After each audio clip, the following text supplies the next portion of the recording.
দুর্ভাগ্যের বিষয়, এতদিন পরে আমাদের একটু ঘুম ভেঙেছে। ওয়াকফ প্রপার্টি নাকি কেন্দ্র সরকার বা সরকার নিয়ে নেবে। ওয়াকফ প্রপার্টি ইতিপূর্বে চুরি হয়েছে আনঅফিশিয়ালি। যে অ্যামেন্ডমেন্ট অ্যাক্ট আনতে চলেছে, এটা অফিশিয়ালি এই সম্পত্তিটাকে কেড়ে নেওয়ার চক্রান্ত চলছে। আপনারা আজকে পশ্চিমবাংলা সরকারের অধীনে থাকা ওয়েস্ট বেঙ্গলের ওয়াকফ বোর্ডের যে ওয়েবসাইট আছে, দেখতে পাবেন ওখানে চেয়ারম্যানের ছবিটা চেঞ্জ করে দিয়েছে, নামও পরিবর্তন হয়েছে। কিন্তু গোটা কয়েকদিন আগে পর্যন্ত যে পুরাতন চেয়ারম্যান ছিলেন তার নাম, তার ছবি ছিল। প্রতিবাদ করেছিলাম বলে চেঞ্জ করতে বাধ্য হয়েছে। প্রতিবাদ যদি সর্বোচ্চ স্তর থেকে উঠে আসে, তাহলে আপনাদের সাথে যে অন্যায়গুলো হচ্ছে, যে অনাচারগুলো হচ্ছে, সেইগুলো প্রতিটা রাজ্য কি কেন্দ্র সরকার পরিবর্তন করতে তিনি বাধ্য হবে। কিন্তু দুর্ভাগ্যের বিষয়, আমরা মাপছি এটা কার সমস্যা, এটা কাদের সমস্যা।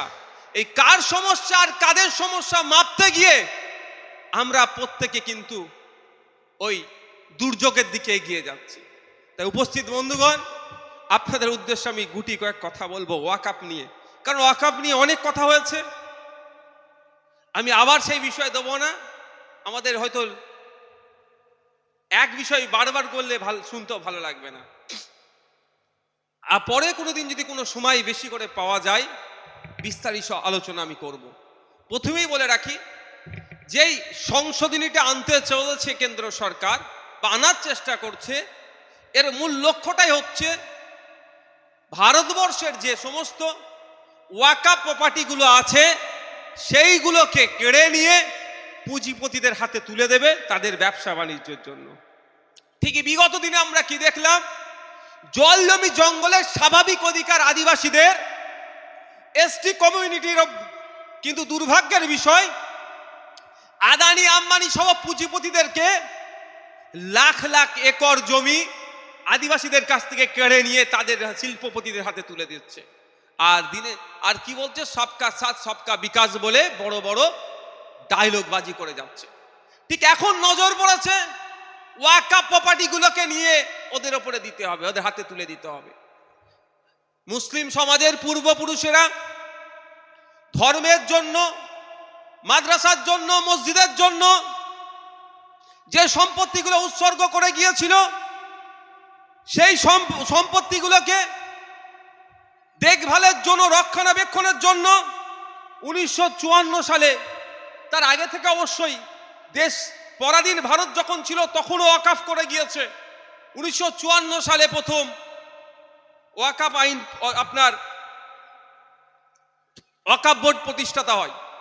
তারপরে এটা চলতে চলতে 1995 সালের দিকে নতুন আইন হয়। আর ভারতবর্ষে প্রায় 35টা ওয়াকফ বোর্ড পর্যন্ত আছে। কিন্তু এদের কাছ থেকে ক্ষমতা কেড়ে নিয়ে, ক্ষমতাটাকে আত্মসাৎ করার জন্য, ওয়াকফ প্রপার্টি লুটপাট করার জন্য কেন্দ্রের সরকার এক বিল নিয়ে আসছে, এটাকে সংশোধনীর নামে। এতে কি হবে, কেন্দ্রের যে সরকার, বিজেপি সরকার চলছে, সব সময় এরা সাম্প্রদায়িক ধর্মীয় মেরুকরণের রাজনীতি করে ক্ষমতায় টিকে থাকবার জন্য একটা রসদ হিসাবে দেখাতে চাইছে।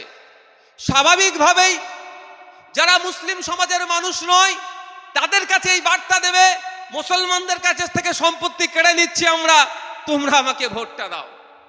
কিন্তু এখন যারা ভাবছেন ভিন্ন সমাজের মানুষ, ভিন্ন সম্প্রদায়ের মানুষ, তাদের উদ্দেশ্যে বলছি, একটু লক্ষ্য করুন আদিবাসীদের সাথে কেন্দ্র সরকার কি আচরণ করছে।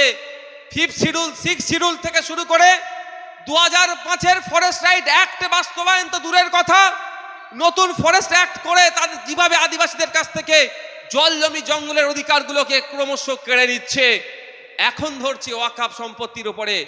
আগামী দিনেরা টার্গেট রাখবে মন্দিরের সম্পত্তি, দেবত্ব সম্পত্তি, যে হিন্দু সমাজের পূর্বপুরুষেরা মন্দিরের নামে যে সম্পত্তি উৎসর্গ করে গিয়েছিল, যেমন তামিলনাড়ু, কর্ণাটক, আবার আপনার বিভিন্ন স্টেটের মন্দিরের নামে যে অগাধ সম্পত্তি আছে সেইগুলোর দিকে এরা নজর দেবে।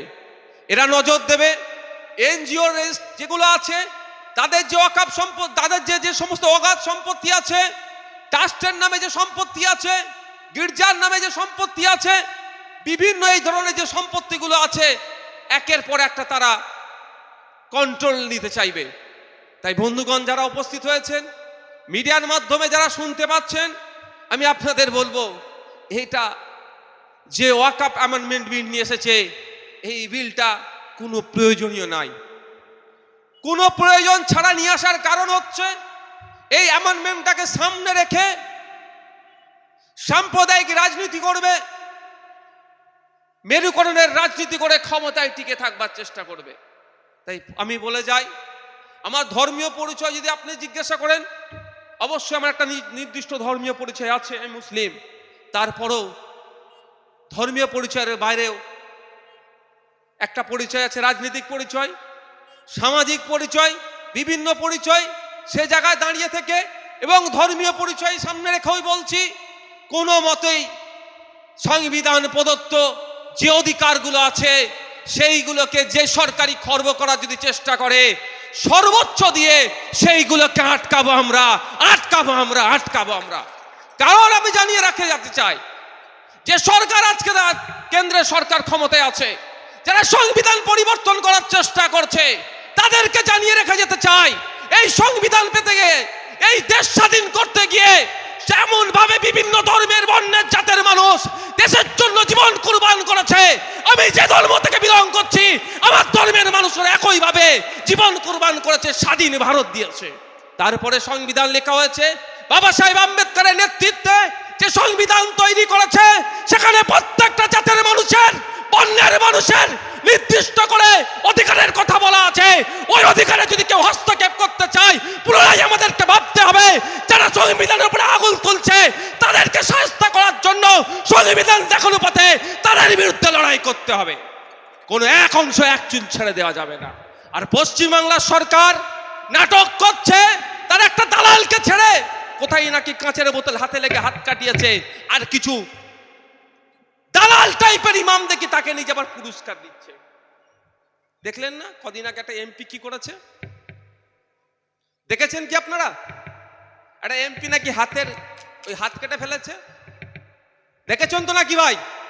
একটু জবাব দিলে ভালো লাগবে, নাহলে আমি বক্তব্য শেষ করে চলে যাচ্ছি। জবাব দেবেন, নাহলে বক্তব্য শেষ করে দেবো। পেটের জ্বালায় আসিনি ভাই এখানে আমি।